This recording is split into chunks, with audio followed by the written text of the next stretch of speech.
I thank my friend for yielding. Mr. Speaker, the process that we are dealing with this evening is nothing less than an outrage.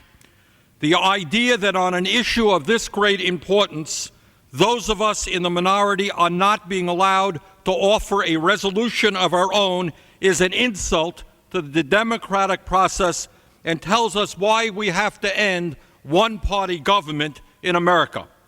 The Republican resolution talks about democracy in Iraq. I am all for that, but I'd also like to see some democracy on the floor of the U.S. House of Representatives. 3.5 years ago, when we were asked to give the President the authority to go to war in Iraq, I voted against that resolution, and I think history will indicate that that was the right vote.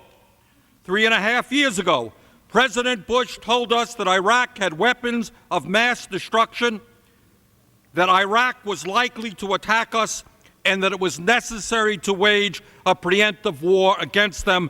President Bush was wrong. 3.5 years ago, we were told that there was a link between Iraq and al-Qaeda. That was wrong. 3.5 years ago, we were shown all of those aluminum tubes which allegedly told us about a nuclear weapons program in Iraq. That was wrong. 3.5 years ago, we were told that Iraq was importing depleted uranium from Niger. That was wrong. Mr. Speaker, terrorism is a major problem for our country and the world.